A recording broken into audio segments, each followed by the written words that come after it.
In his presentation today, Tilak Pathak will explain why campaign finance must be reformed to consolidate democracy in Nepal. Drawing from case studies gathered throughout his career in journalism, he will trace the money behind Nepal's elections and propose effective mechanisms capable of providing greater transparency and accountability. Tilak Pathak is an op-ed editor and analyst at Kantipur Daily, Nepal's largest Nepali language daily newspaper. He is also chair of the Center for Media Research, a Kathmandu-based think tank. The 2005 coup, he co-founded United We Blog, a site that provided vital political information to the public during the country's media shutdown. For his incisive reporting, he was named Best Reporter in 2005 by Kantipur Publications. Ivan Doherty is the National Democratic Institute's Senior Associate and Director of Political Party Programs. As the Institute's principal in-house expert on political party development, he currently oversees party development programs in more than 55 countries and is responsible for building NDI's relationships with political party international organizations and other democracy foundations. Mr. Doherty has also served as a member of the steering committee of the World Movement for Democracy, and he leads NDI's participation in a number of other global and regional initiatives, including the Community of Democracies, the OAS Inter-American Forum on Political Parties, and the UN Conference on New or Restored Democracies. It's a pleasure to have you here. We will now turn the floor over to Tilak, who will speak for approximately 25 minutes, followed by Ivan for about 10 minutes. For those of you on Twitter, you can follow this presentation and contribute to the conversation by using the hashtag NEDEvents or by following the forum @ThinkDemocracy and the NED @AnyDemocracy. If you have not already done so, please take a moment to silence your cell phones. And finally, let me take this opportunity to thank the many staff involved with this event, and most especially Research Associate Ian Graham, who has offered vital assistance to the fellowship project and to today's presentation. Thank you. Tilak.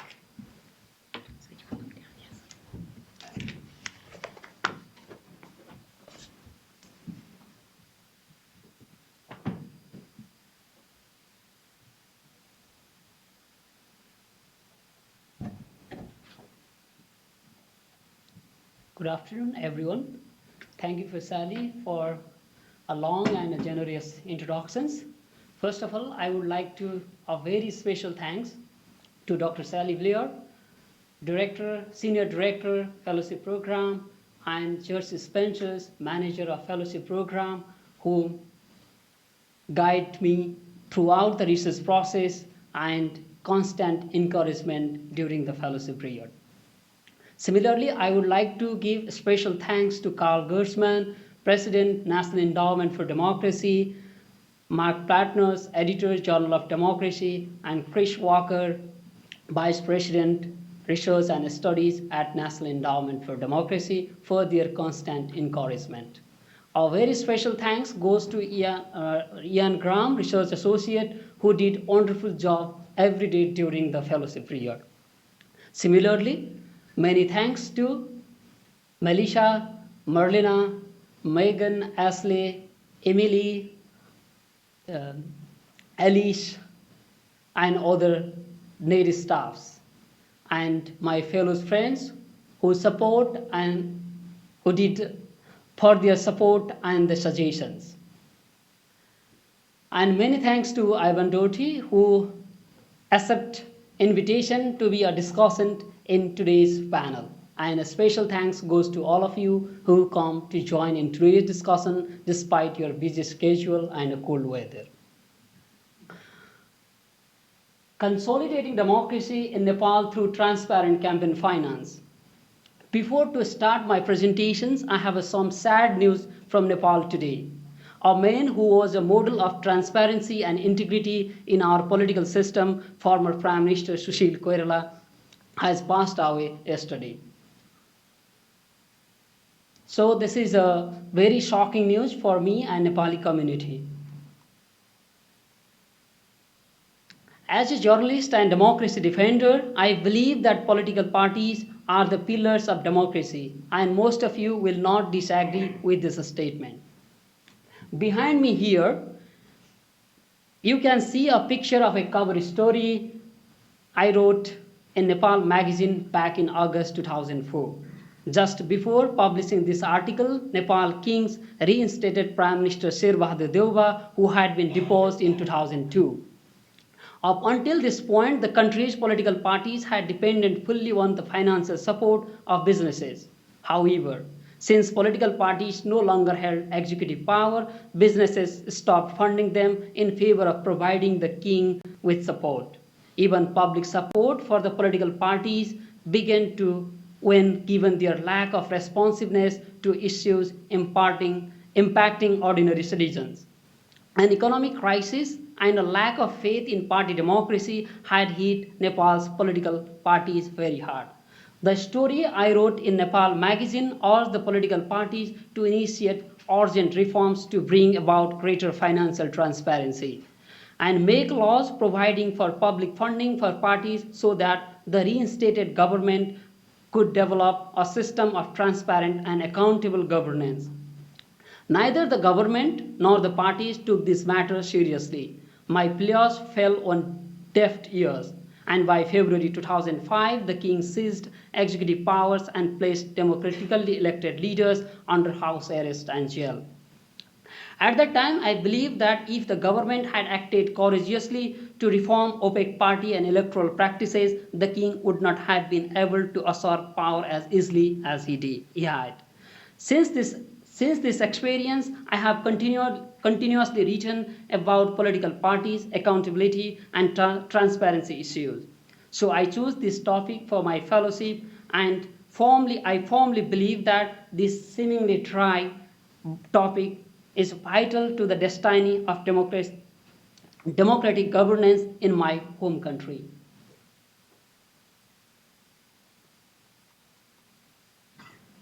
In today's presentation, I will briefly talk about the history of political instability and trust deficit of the political party. Then I will briefly talk about the campaign finance legal framework, then skyrocketing election cost and undisclosed the campaign contributors. Political payback in here how the political parties, leaders and government are serving the interests of the businesses. I will give some examples and I will propose some recommendation to improving such current situations. This is my country's the history of political instability. In Nepal's political history has been marked by extreme instability and upheaval. Long periods of authoritarian rule have occasionally been broken by short-lived democratic governance. Nearly every decade since 1951, there has been a struggle to establish or maintain democracy. Some have succeeded and some have failed. In 1990, a coalition of pro-democracy parties and leftists restored multi-party governance.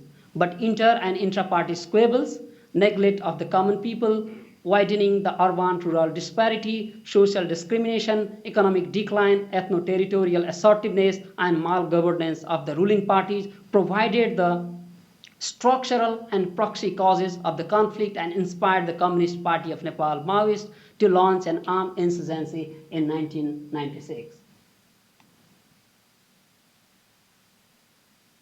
Which expanded the nationwide scale within a year, causing the deaths of more than 15,000 lives and displacing many others.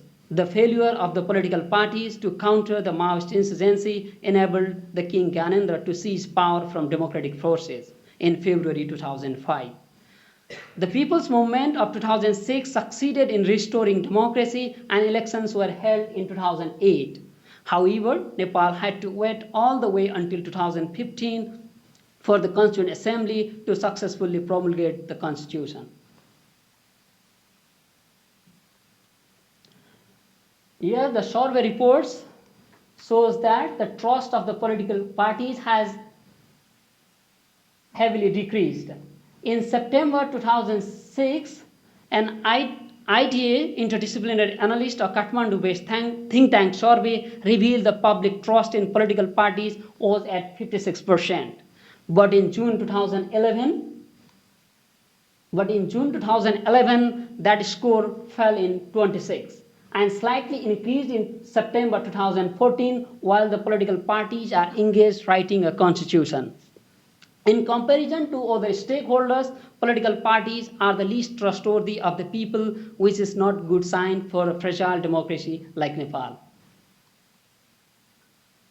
Political parties themselves created the trust deficit.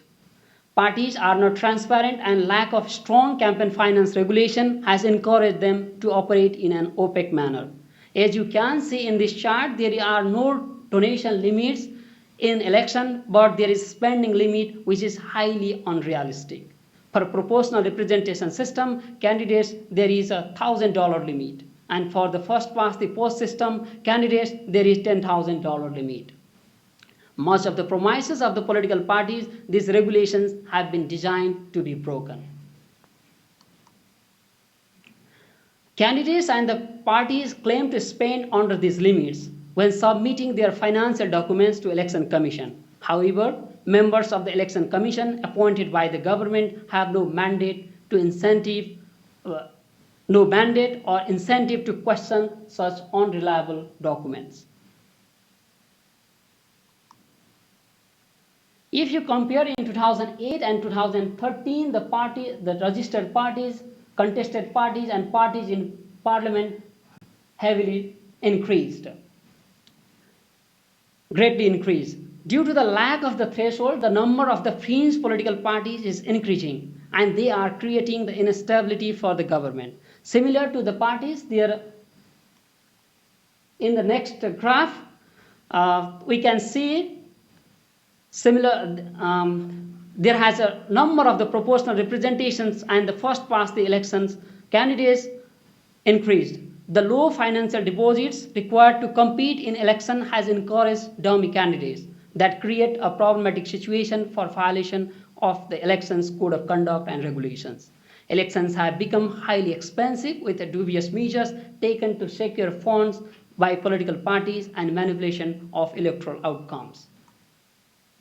In contrast to the previous graph, if one compares the election held in 2008 and 2013, the voter turnout has declined. According to the Election Commission, the voter turnout in 2008, 10.74 million, decrease in 2013, 9.46 million, which was the decrease percentage is approximately like 12%. But on the other hand, there is the expenditures increased in 366%, and expenditure per vote also increased by 430%. And similarly, expenditure of the EC, Election Commission, and the security cost also increased by 308%. In 2008, average total cost of the political parties was 2.2 million. Increased in 2013 as a double in 5.5 billion. But even more shocking, the average election cost of three major political parties nearly tripled between 2008 and 2013. This is according to the documents submitted by the parties themselves. In reality, the changes have been much greater. Similarly, all the political parties per vote cost have increased from 2008 to 2013. Here, the election law, the election regulation stipulated the 10,000 limit for the first past post the system and $1,000 for the proportional representation candidate spending limit. But the Pushpakamal Dahal, former prime ministers and the leader of the UCP and Maoist, spent $32,000 just hiring on a helicopter in second Constituent Assembly election held in November 2013. These expenses were more than three times that set by the law. And similarly, Eknath Dhakal, the chairperson of the Nepal Parivar Dal of fringe political parties spent 55,000 on helicopter use alone, and Dhakal is a PR proportional representation candidates. And Dahal and Dhakal are just a few examples. In 2013, I was a political editor of the Nagarik, one of the most influential dailies in Nepal, and I was responsible for planning and coordinating of all the correspondence for the country's upcoming elections. I created a plan, developed surveys, and deployed senior reporters all over the country to examine the pulse of the society. We did a series of news stories from different parts of the country on election expenses, and based on the information we gathered, we reported that candidates all on average were spending 3 times more than the ceiling set by the law. Just before the election, Kantipur, the highest circulated Nepali daily, reported that most of the winning candidates had spent the 10 million in Nepali. Most of the winning candidates spent the 10 times the legal limit. In 2013 elections, there were 6,128 first past post systems candidates. If each of these candidates spent the legal limit of the $10,000, their campaign would cost 61 million. However, if you calculate cost according to the trends revealed by newspaper reports, you would arrive at an estimated real cost between 183 million to the 612 million. Where does the money comes from? I think the corporation and the business leaders. These are the few examples of the Nepali fat cats who contributed the money to the political parties. Largely, the big businesses and their leaders who often collect money through illegal means and corruptions are the ones responsible for financing Nepal's elections. And as you might suspect, they are not giving money to the parties out of their kindness of their hearts. Political payback. In my opinion, the relationship between the OPEC election funding and the political parties is very simple and plain. When the parties come to the power through democratic election, they are compelled to serve the interest of the individuals and organizations that funded their election campaigns. Thus, the interest of the specific groups becomes more important for the government than the interest of the overall citizenry and the country.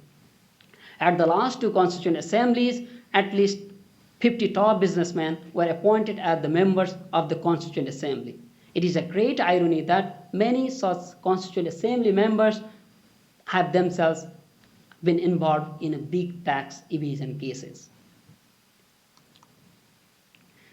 There have been serious accusations that some MP nominations have been purchased for the fee close to the $500,000. Here is one example which proves that parties sell their PR seats, proportional representation seats, to business leaders who contribute money during the election. Rajya Lakshmi Golcha, a businesswoman who became member of the parliament through proportional representation system, disclosed that she paid altogether $700,000 to UML leaders to be Constituent Assembly member. Despite her admission, the party still denies charges that it has done anything wrong. Here I want to give some examples how the political parties, government, and the leaders are serving the interest of the businesses. Tax evasion and the impunity cases. In 2011, civil society filed a right to information request, and Ministry of Finance was compelled to release a list of 437 businesses involved in 100 million tax evasion scandal. These companies were shown to have used fake VAT receipts.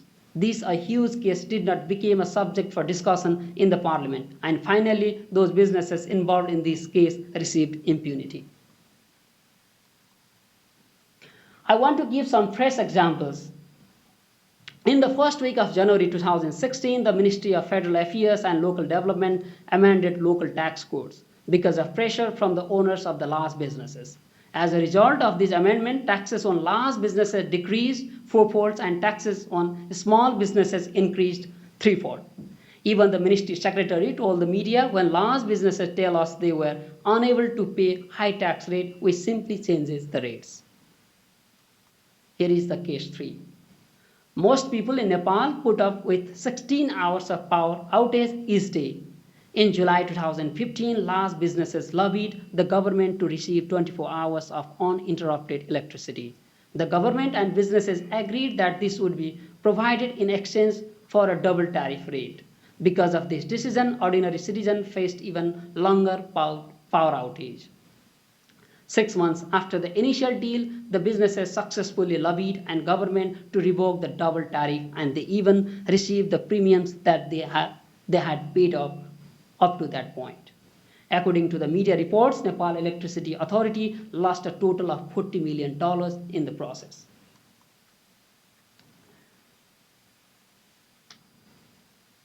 Here is another case. In Nepal's parliament, there are numerous bankers serving as MPs. Early this year, Nepal government introduced a new bill to the parliament regarding bank and financial institutions. But those lawmakers from the banking sector lobbied the parliament to amend a clause of the proposed bill that would create term limits for the heads of financial institutions.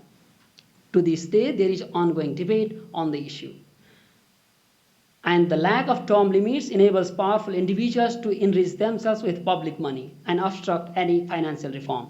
It is very unethical that we have legislatures who are affiliated with banks and actively lobby to influence lawmaking for corporate gains. Over the past couple of years, certain members of the governing UML party have sought to establish the Manmohan Institute of Sciences as a medical academy. A recent 2015 bill proposed by the Parliamentary Committee on Women's, Children, Elderly Citizen and Social Welfare attempted to grant the institute as academy status. Unsurprisingly, 13 of the original investors of the Manmohan Institute sit on this committee and stand to make a lot of money from the institute's transformation into a medical academy. At least over 4 dozen lawmakers have stood against legislation aiming to restructure and reform public education at the school level. Lawmakers from different political parties in the legislature lobbied against the proposed public education reform. Those same lawmakers had direct investment in private schools. They have registered 37 amendments to the Act seeking changes in over a dozen of the provisions. Here I have proposed some recommendations. So the first of all, determine a realistic legal limit for campaign expenses. The second, require election commission to create a code of conduct for the parties, politicians, donors, and other stakeholders with recourse to strict penalties and enforcement mechanism. Empower the election commission to both investigate parties and candidates as well as scrutinize submitted financial documents. Require parties and candidates to disclose campaign expenditure and all donation over $250 to election commission within 45 days of election. Make these documents public. Create a donation limit. Oblige election commission to make donor and campaign expenditure documents public within 6 months of the election. Institute at 3% threshold for elections and provide all parties in Parliament with state funding based on the votes they received in the previous election. Raise the financial deposit required to contest in an election to discourage dummy candidates.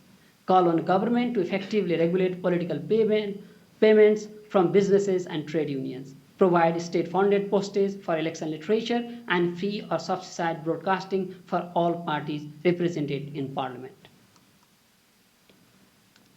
Although I have painted a very grim picture of Nepal's campaign and a party finance in this presentation, there is some hope on the horizon. Recently, it was announced that the Election Commission had opened a dialogue with the leaders of the political parties to discuss the possibility of instigating a system of public funding for the country's political parties.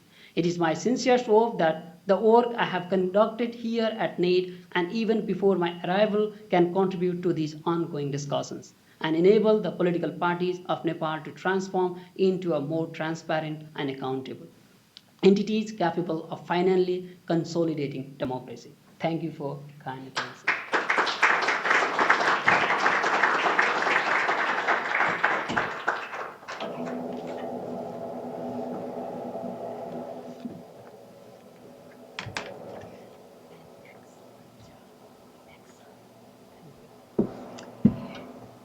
Thank you, Tilak, for that really excellent and passionate description of what you said was a dry topic, but I think you managed to make us understand just how important it really is.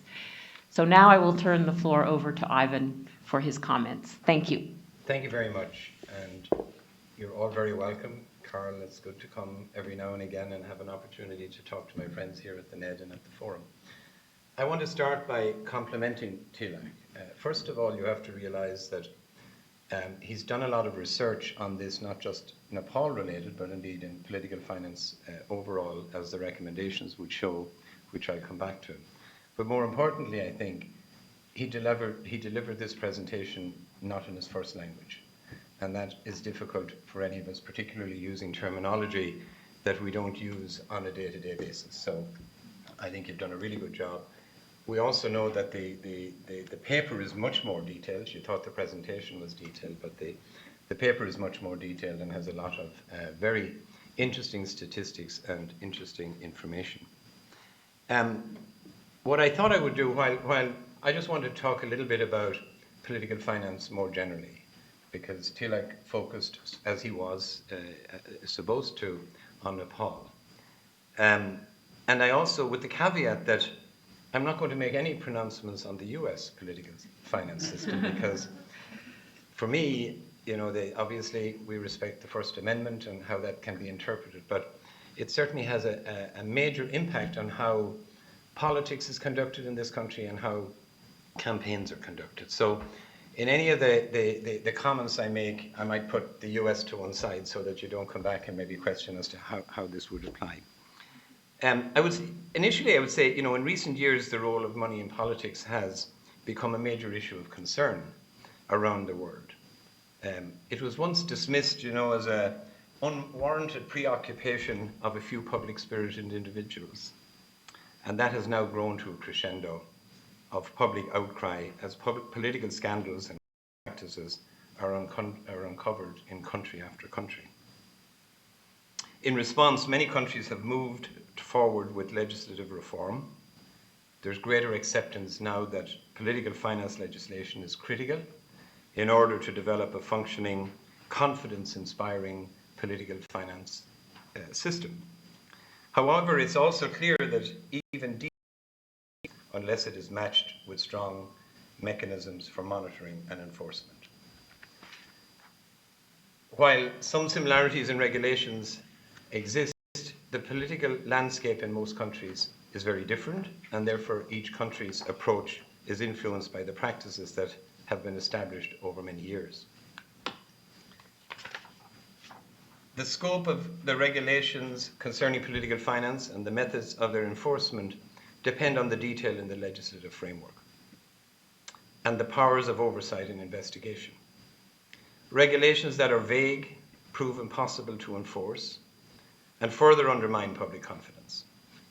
On the other hand, regulations that are overly burdensome and too detailed are impossible to comply with and force parties and candidates to circumvent them.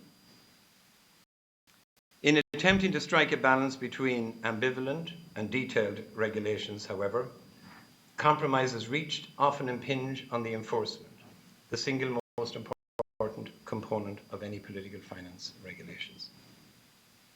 Regardless of the reason for taking action in this area, or of the variety of approaches to underlying goals, the underlying goal is almost universal: the creation of a more transparent and accountable political system free from improper influence. Regulations should seek to achieve a system that preserves opportunities for all citizens to participate equally, permits or provides enough funds to allow sustainable competition among political parties, both in electoral and representative activities, applies pro rata to ruling and opposition parties, as well as emerging and established parties, relieves candidates, political parties, and elected officials of the disproportionate influence of large donors, and frees citizens other than party members from pressure by parties to give financial support. To achieve these goals, the most common measures for regulating political finance are well documented and many of them are being applied with mixed results around the world. These include public financing of political parties, free media access, expenditure limits, regulation of contributions, and disclosure and reporting of income, expenditure, and donations. Although it may not be the panacea for corruption, public finance plays a critical role in effective political finance regimes, ensuring the survival of smaller parties, alleviating the burden imposed by constant need for corporate fundraising, balancing the detrimental effect of decreasing party membership, and encouraging transparency of accounting. Public financing also makes it easier to force parties to be more open and transparent by requiring the publication of audited accounts and other activities that they would not normally engage in.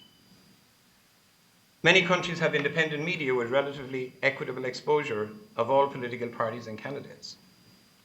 A ban on advertising on radio and television, combined with allocation of free airtime on a basis pro rata to the size of the political parties, has proven to be an effective means of allowing equitable access to the media and controlling election costs. Publicly regulated media accounts for the majority of the coverage, as purchasing time on television and radio is not an option in many countries. Expenditure limits also have an important restraint on media access too.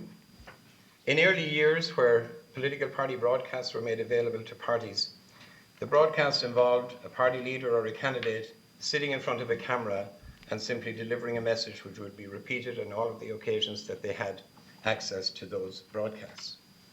But more recently, the amount of funds being spent on really elaborate political party broadcasts and elaborate productions, it's almost like the ads in Super Bowl. The amount of funding, money that can now be spent on some of these ads, which at a time were very basic, piece to camera.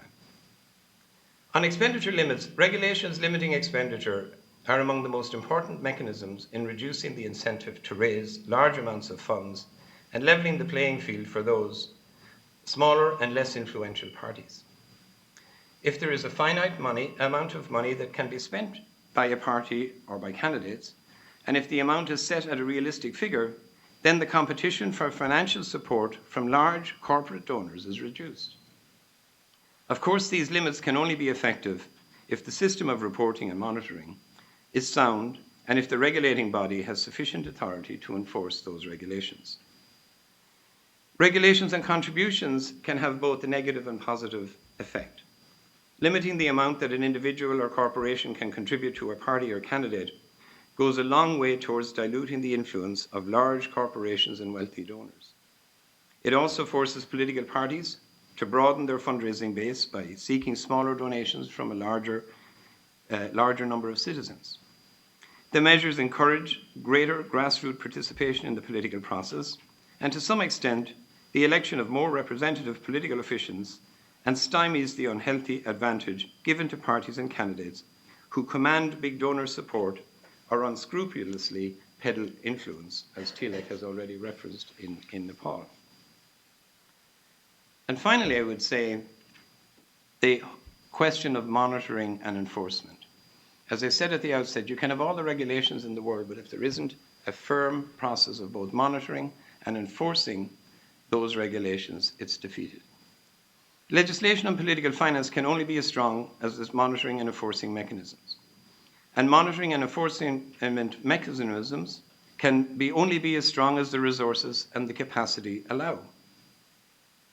All of the components to this monitoring and enforcement are considered, as Karl-Heinz Nasmacher, an eminent German academic, said, that all political finance regimes face a magic quadrangle: transparency for the general public, professional accounting by volunteer party workers, administrative practicality, and the possibility of sanctions in the event of violations.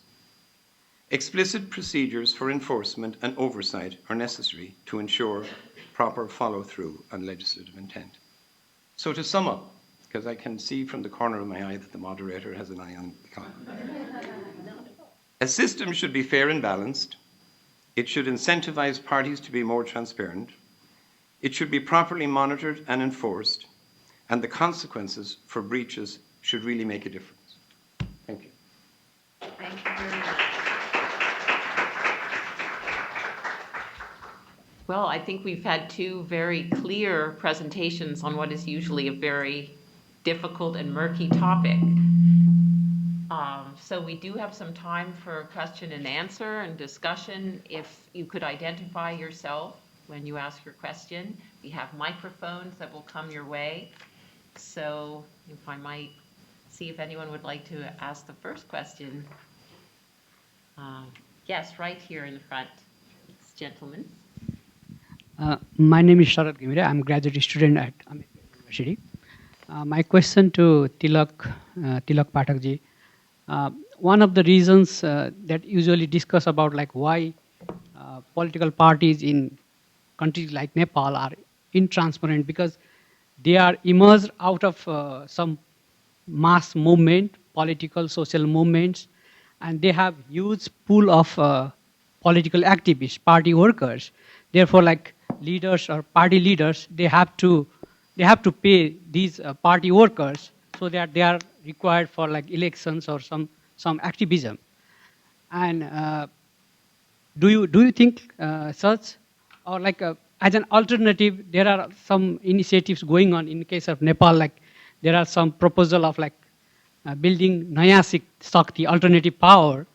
For example, some professional elites, they came together to start new political party, and they have promised for greater transparency on this party financing and campaign financing.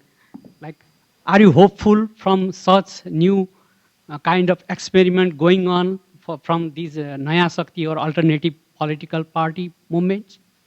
Thank you. Thank you, sir. Actually, Nepal's there are the two kinds of the political parties in Nepal. One, the political parties are the movement-based, who have so many cadres and they do not pay those cadres. And another the political party who have a very formed cadres, and party also provides some stipend to those cadres. And here, uh, in the case of Nepal, all the political parties are transforming from the cadre-based to the mass-based political parties. Uh, uh, for an example, the governing party UML is also transforming from the cadre-based to the mass-based. Like Nepali Congress is already a mass-based political party, and the other political parties are also transforming from the cadre-based to the mass-based political parties. But in this context, why and how the political parties are opaque in like a Nepal means the political leaders are themselves uh, they are the responsible for that situation, and some of the times the cadres also encourage them to involve in such a uh, wrongdoing activities, because the cadre themselves like different proposals like to promote the civil service or promote like a police officer or like the, so the cadres themselves are also responsible. And the next point you raised, the new or the alternative political parties from the like a political elite. My point is that the political parties is not possible by forming the elites.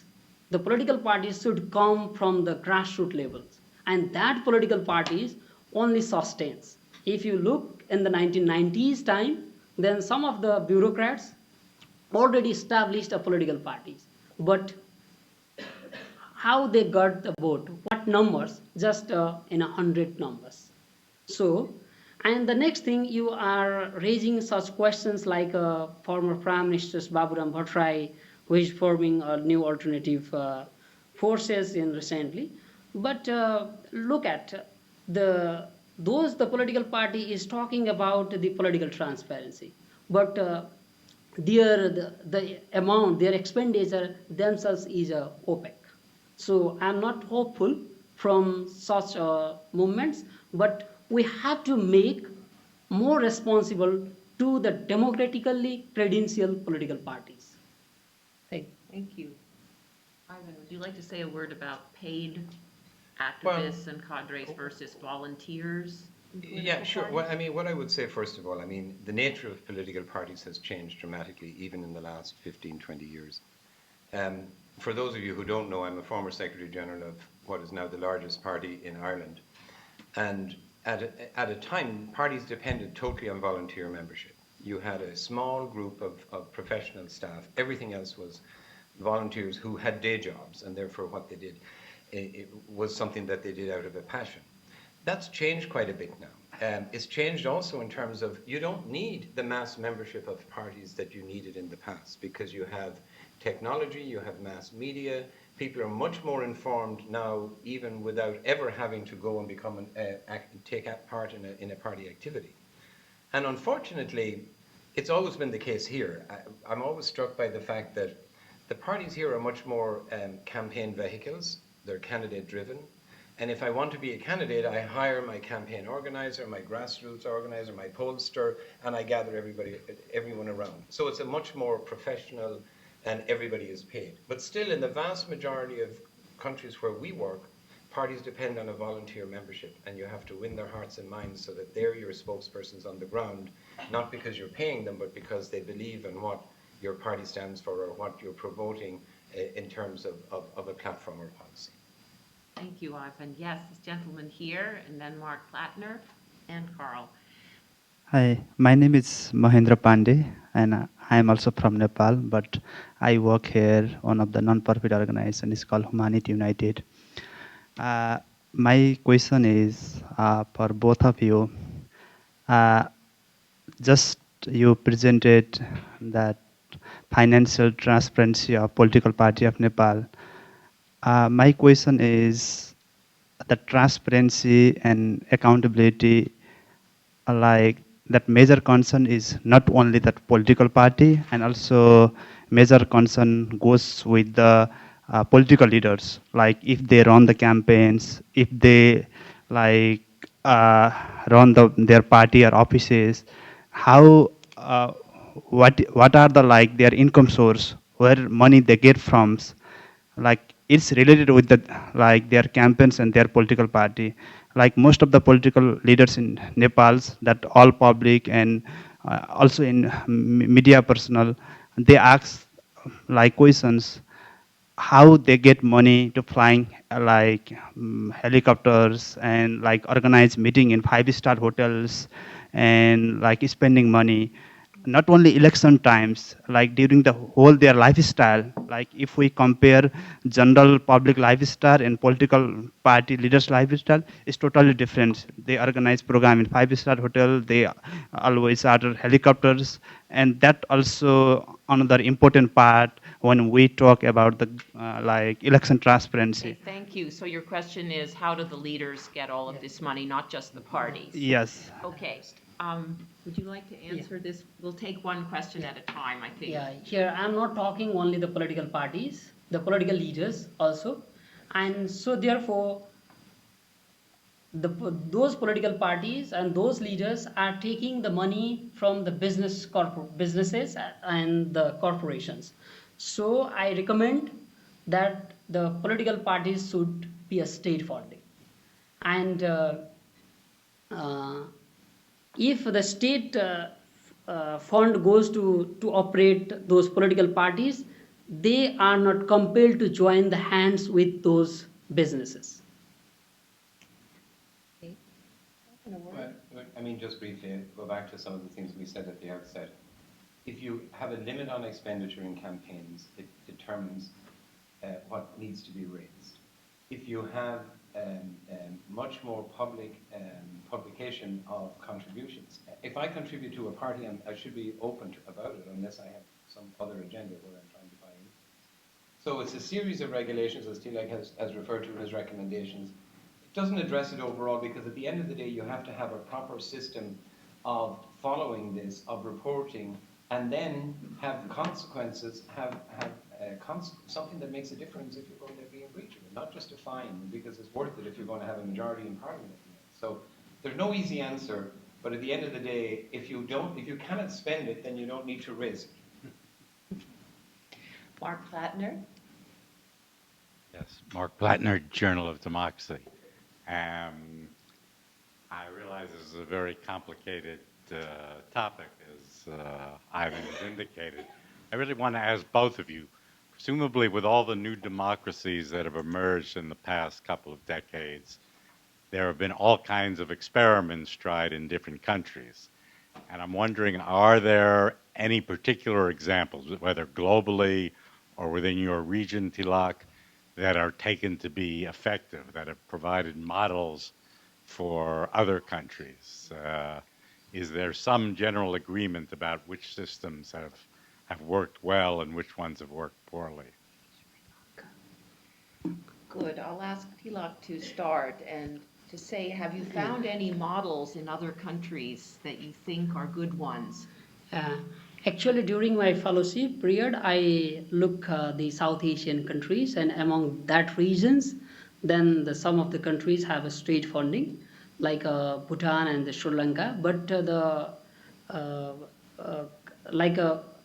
unfortunately, Bhutan has the limited democracy, and the Sri Lanka is also like doing the practice for some kind of the democratic exercise. So all the other countries have when I read, and all the other countries have like a similar rules and regulations and practices are the same, but try to improve by some countries, like in India raised the deposit amount to the candidates to reduce the dummy candidates. Like in that regions, the countries are doing the some improvements, but exactly when we compare with the in a score, like a money transparency project, one MPT money transparency project, that when we compare the score, then all the countries have like a similar score. So there are some things in Bhutan, Sri Lanka, India, they're taking measures, but overall, Tilak has found that they're all scoring pretty low. Yeah. Ivan, how about you? Any well, global examples? I think it's not as straightforward as saying hold a country up and say this is a good example. I think more to look at it from what are the essential components of a good structure, a good system. Financing allows you to demand from parties, because you make it as a balance. If you're going to receive public funds, you have to do the following things, because parties will argue that we're an organization, we're not a public organization, and we're not required to do that. So that's one of the other thing I think that's really important is having a body that's at arm's length from the administration, either from government, at arm's length in terms of being able to oversee all of this. So usually an independent entity that's set up to police it, if you like, is quite effective. And what I would also say, I think that in some of the new and emerging democracies, just as you make that point, parties come to the table saying we need public funding of political parties. That's what they want to get on the table.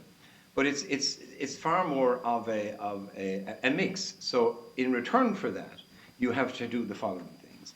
And what you found in some places where parties had the public funding introduced first, there was no willingness then to do much more of the openness and transparency. So it has to go hand in hand. And it also, there's a danger particularly in post-conflict environment where it's the winner takes all, and then they make the rules to suit themselves because they've not been through this type of process before. But I think an independent entity that will oversee this and police it and monitor it and take it out the hands of the politicians themselves. Because the final point I would make on that, for example, where you have a very close election or where you have practically a hung parliament, if there's a means of taking one or two out on some, kind of nebulous argument that there was some breach of the funding regulations or the expenditure regulations, there's a danger of it being done for all the wrong reasons, for political reasons. Very good. Carl Gershman, and then we will turn to Brian and Tissa. Yeah, Tilak and maybe Ivan too, if you could just comment on the international dimension. Nepal is a small country sandwiched between two very large countries. And first of all, are you concerned about money flowing from these two large countries into Nepal for political purposes? Because I know that there's a real competition between these two countries. And how would you control that?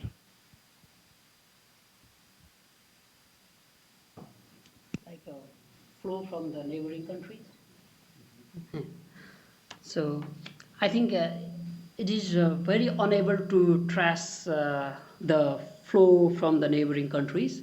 But according to the media reports, we can just guess. Like in the time of the elections, then there are like a flow of the ICs, the media reports in the southern area. And in some of the time, some of the controversy was reported by the Nepali media that some of the political leaders asked the money with the Chinese authority or like that kind of. But it is very difficult to trace those money from the neighboring countries. But there are like a small country, there are that is like what the cost I call the cost of geography, like India and also the China. We are in the middle, so maybe in there's in some levels some kind of the influence. Maybe this should be something for you to report on Yeah. at Canterbury Daily.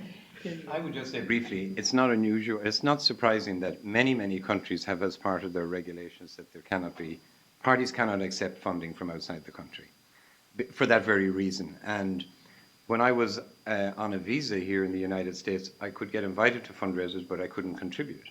When I became a permanent resident, and it's the same for citizens, then you can contribute. So even in this country, candidates and parties are not allowed to accept funds from outsiders or from foreigners, and that for a very good reason in terms of the influence that could have, as you said, in a small country or with a big diaspora somewhere abroad that has a particular vested interest. I recognize Ellie Smith, our fellow on this side of the aisle, and then we'll turn to Brian and to Tissa on that. My name is Ellie Smith. Part of my question is this. What role, since you have been doing investigation, the finances that political parties have, what role does the diaspora contribute in financing of the political parties in your country, if you have done such a research? Thank you. Diaspora. Actually, the diasporic community contribute at the time of the elections. And the one thing is that the diasporic community is also not contributing, in my opinion. That may not be true, but in my opinion, they are not contributing with their like a kind hearts. If in some of the cases, the diasporic community want to privilege from the government or the political parties in their home country. But nowadays there is a trend to contribute from the diasporic communities, like in the USA or the India or other countries. There are every political parties have a sister organizations, and those sister organizations contributed the money, but instead they want to extra privilege from the political parties and the government. So the diaspora are also looking for payback. Yeah. Okay, thank you. Brian Joseph? Tilak, it was a very interesting presentation. I have two questions. One, how would I ask it? One of the candidates had $700,000, I think you'd said, that they'd raised for it. So the question is, why is some wealthy person investing that much money in a particular candidate in Nepal? What are they actually hoping to get out of? In herself, she paid so that she would get the seat. That's right. So what is she hoping? What is it about the political system that one seat, right? It's not the prime minister can control it. The second thing, which was there's a contradiction. If you're looking for public funding, one of the things you said earlier on is the political parties have a very, very low popularity threshold. I forgot the number, but they're not popular institutions. But then to ask the citizens in a country like Nepal, that's one of the world's poorest countries, but it's a small country relative to China and India, but it's 30 million people, and as you said, they had to spend $55,000 to $80,000 on helicopters. It would be a very expensive country to campaign. So what's the politics of asking the public to fund what has to be an expensive national level politics in a very poor country? So how do you square that circle? Okay, in the first questions, thank you for question. And the first questions that the Rajya Lakshmi Golcha paid that amount to be a member of parliament, because after becoming a member of parliament, she got the prestige and also the lobby with the parliamentarians. So she paid that money to be a member of the parliament. And that is not only one example. There are so many examples. And the political parties sold the proportional representation seat to the businesses. Even in the first, second, and third major parties, as cadres are dissatisfied at the time of choosing the MP from the proportional representation system. And the fourth largest party, RPP Nepal, is split. And the other regional based political parties like Madhesi Jana Adhikar Forum Nepal, the senior leader Bharat Bimal Yadav left the party. In every party, they sold their seats to the businesses, but those seats for the prestige and to lobby. And in regarding the second question, and the business, the political parties are the least trustworthy in Nepal. My point is that to consolidate the democracy, the political parties and the people have a join with together.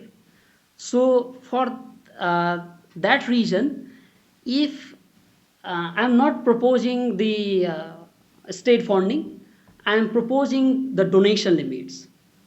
If there is a donation limit, then the large businesses have the political parties, the large businesses have a limited contributions, so that the political parties, leaders, or government won't be compelled to serve their interest.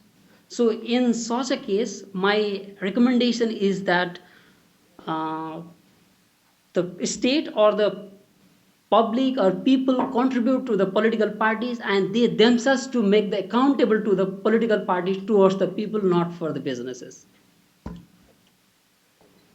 Ivan, any thoughts on either buying seats and what's in it for people who buy their seats, or the question of difficult terrain and expensive campaigns to run? Have you run into this in your work? I mean, I think in the buying seats is, where I came from when people talked about vote buying, it was about making promises to buy. In other words, that's what was considered vote buying. Then I realized there was a whole different way of vote buying in parts of the world where Tilak comes from. I think the question of campaign is critical. If it's more of an organized campaign, the party leader doesn't have to land in every village, for example. And if you look at some campaigns, some of those anti-establishment and anti-party movements have run campaigns on shoestrings. So it's more about the message, it's more about how you connect with people and how you communicate than physically moving around. I think the important goes back to Tilak's point about not just limiting contributions, which we've made, but also limiting what you can spend on a campaign. Even in established democracies now, the benefits of being in government, for example, if you're a government minister and you have an official car and you have police, drivers and all of that, that has to be calculated, where you have the regulations, that has to be calculated into the cost of your campaign and deducted, and you have less to spend because you have these trappings of power, because it puts it back on a level par with candidates who are fighting against incumbents. But campaigns, the cost of campaigns has escalated, not just here in the United States, everywhere. And really, it's a case of how much of that is necessary to get your message across and to motivate people. Thank you. Tissa, welcome back. Thank you. I'm G.S. Tissanagam. I'm a former Reagan-Fascell Fellow. My two things. One is about Sri Lanka. I'm from Sri Lanka, and uh, it's not quite correct to say that it's that political parties in Sri Lanka are only publicly funded. You do have business people. You have a lot of people who have made a lot of money illegally, who push that money to campaign to individuals and parties, not to the parties especially to individuals to campaign for their seats and things like that. So that happens all the time because Sri Lanka has a slightly different system from other countries because it has a proportional representation system into which a kind of a preferential vote seat system is also combined. So private financing does do a lot in Sri Lanka. My other question is, now we were talking about the funding coming through the diaspora into Nepal.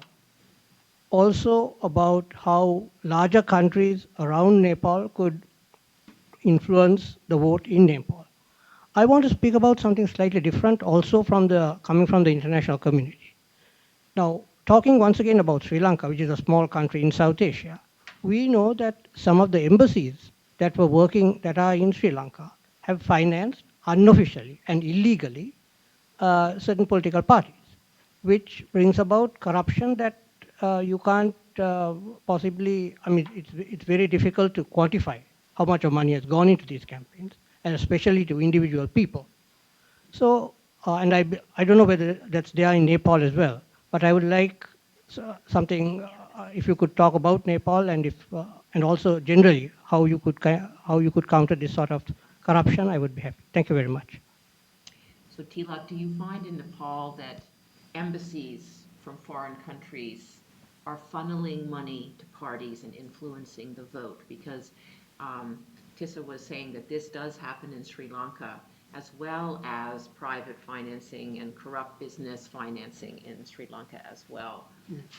Actually, in the Nepal case, the embassies of the foreign country is not financing or not involving in such a financing issues. Okay.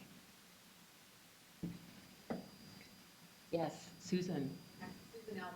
I'm wondering There's what. just the. Oh, thank you. I'm wondering what you think it might take to start some sorts of reforms happening. You've done a great job identifying the problems, you've made recommendations, but how do you get these entrenched practices? How does one get them to change?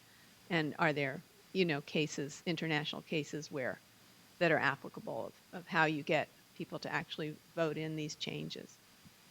So how will these recommendations that you've made be implemented or get started in Nepal? Yeah.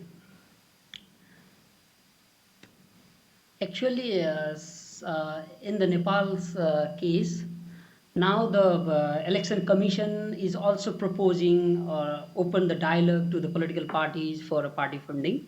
That is the one positive note.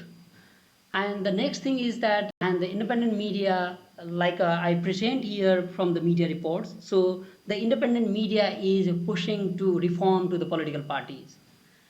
So that is another strength in the Nepal case.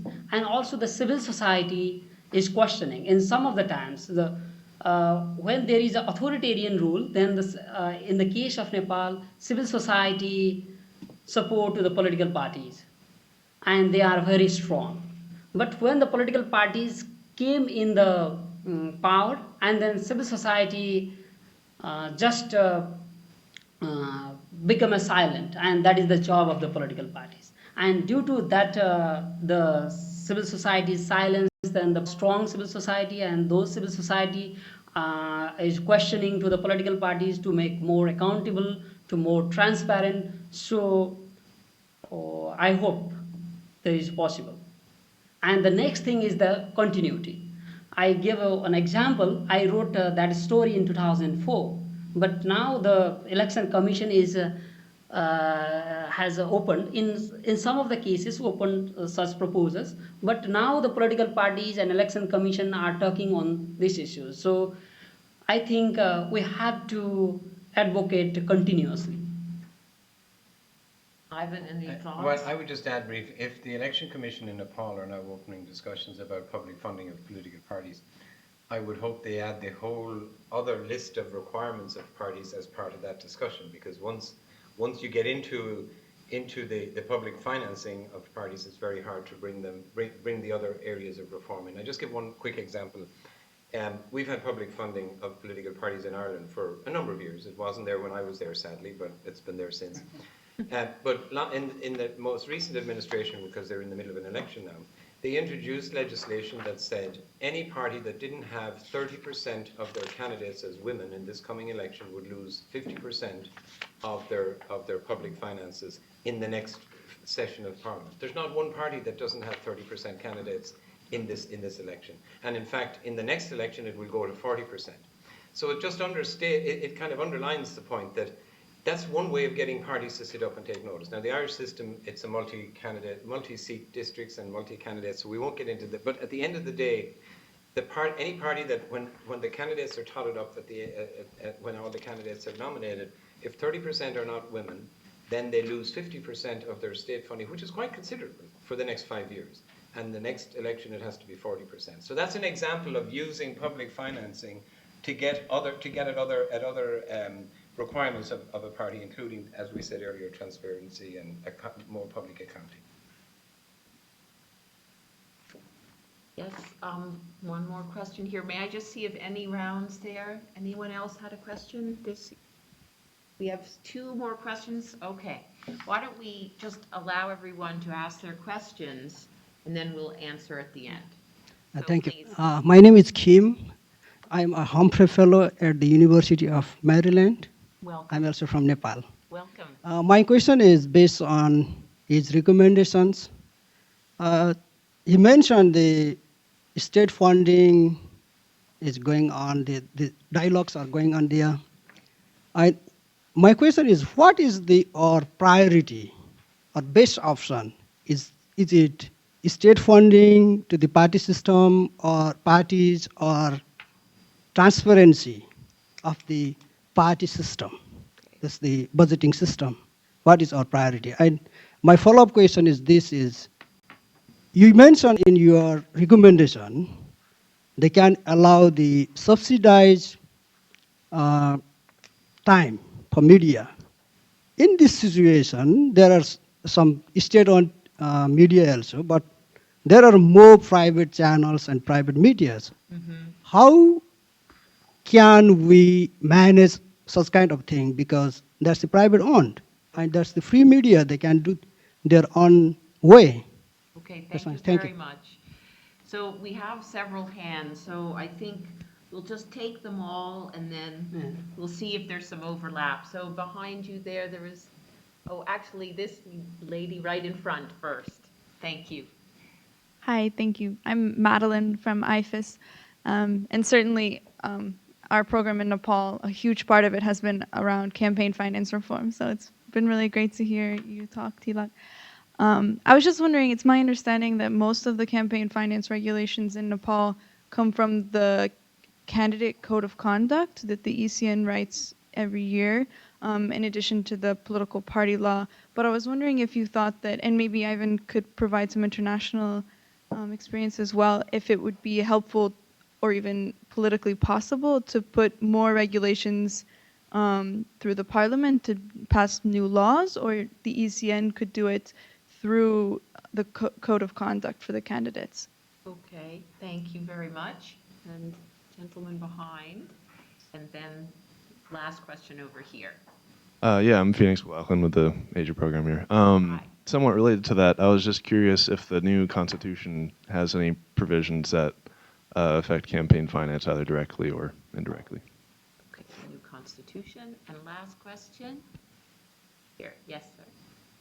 Thank you. I'm Yogendra Paneru. I'm also from Nepal too. Welcome. The problem actually is not only in Nepal. Problem is everywhere. It is a problem of the democracy. Democracy is, democracy. In democracy, without election, you cannot, and democracy cannot function without elections. And elections are already a very expensive projects. So, and problem is not there only. We have a problem here in America too. That's why the Rick Perry had to end it in the election very early. So the problem is, what I have seen from his presentation as well is there is no middle class. There is no middle class unless unless we establish a strong middle class. Democracy is not going to function. And then why these people, why these political parties are so concentrated, or why they are very, I mean, probably they don't want to take buy the boats or get money from the corporation, but they have to because there is no middle class. All right, thank you. That's a very excellent point. So, great. So we do have several things to ask, so I will just summarize. One has to do with the importance of transparency above all else. The issue of private media, how will you regulate them if you're trying to have subsidized media? Whether or not there should be the code of conduct as the focus for more reform and on control, or whether laws should be passed in Parliament. Does the new Constitution have anything to say? And the role of the middle class, or the lack of the middle class, that then has very wealthy businesses and wealthy people having too much influence because you don't have a strong middle class. Okay, I will start from the first questions, Kim's questions. Then my point is that the state funding and the transparency goes together. If you didn't contribute the money from the public funding or state funding, then the political parties also joins the hands with the businesses. And so it is very difficult to maintain the transparency. And so if you contribute the money from the state's treasury, then you have a right to questions about that money. So my point is that state funding and the transparency is together. And in terms of the media, my recommendation is that the state-owned, there are the state-owned radio, state-owned television, state-owned newspaper also. So the such a government should provide the specific time and a specific place in newspapers to those political parties according to their size in the parliaments. But in the case of the private media, then they can report, they can publish the publicity materials, but within a limit. And therefore, I am recommending the donation limits and also the code of conduct, not only for the political parties, all over the stakeholders. That code of conduct for political parties, code of conduct for the media, code of conduct for the business people, code of conduct for civil society. So strictly follow that code of conduct. And in case of the code of conduct, yes, in every elections, the election commission proposed the new code of conduct to the political parties. I think the code of conduct is made in 2008 elections. When the election commission proposed the new code of conduct in 2013, then the political parties denies that code of conduct. And the election commissions was also in a hurry to conduct the elections. And then the political parties go to the elections in 2013's November elections. And the next in the constitution, there is so that is the unfortunate things in the constitutions. That the constitution talks about so many things, but little talks about the political parties. There's just one provision: political parties required to submit their yearly financial documents only. That was also in a previous constitution also, and also the rule and regulations. If the political party did not submit those yearly financial documents, then the punishment is just 100 rupees, is equal to $1, which is not enough to buy a coffee in Kathmandu. So That is that is the unfortunate that the constitution didn't talk about the political parties.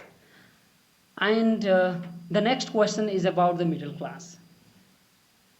So I think the political parties either go to the lower class or go to the upper class. Means go to the lower class to buy votes at the time of the elections, and go to the businesses and the corporation to take a money, and they forget the middle class. Yes. So therefore, I recommend that there is a donation limit. If there is a donation limit, then the parties go to with the middle class, not to the corporation or the big businesses. Thank you very much, Tilak. So a Just- few words to well, Ivan Just before two wrapping brief up. points, I think, and I'll take off from Tilak's remarks about the Constitution. I think in terms of a Constitution, it's one of the cases where less is better. The more you write into a Constitution, the more difficult it is both to change it, and we know in terms of Nepal, the whole Constitution process was quite drawn out. So I think it is preferable to have either an election commission or whoever is a body, an independent body that can set out codes of conduct and regulations in that respect. In terms of private media, particularly broadcast media, there's lots of examples where broadcast media have to adhere to certain regulations in an election period. For example, there's often a 24-hour moratorium of all reporting, both private and state-controlled, or no polling is published in the 4 days before elections or whatever. So there's lots of ways in which private media, not in terms of controlling it, but in terms of having it adhere to certain criteria that would apply to everybody. And I think I'll leave it at that.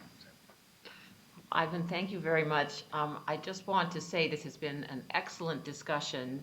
We're very pleased to have our friends from Nepal join us, former fellows, and to say that the Reagan-Fascell program supports journalists who are really at the front lines of investigative journalism, op-ed writing, of blogging, and we have from Sri Lanka, from India, from Cameroon, and from Nepal. We're very pleased to support these journalist activists in their work. So thank you all for coming, and let me say to Tilak that if anyone can make this interesting, you have, Ivan also, but you know, it's really fascinating to listen to you, and we wish you all the best as you return to Nepal and continue your fight for finance campaign transparency and accountability. Thank you.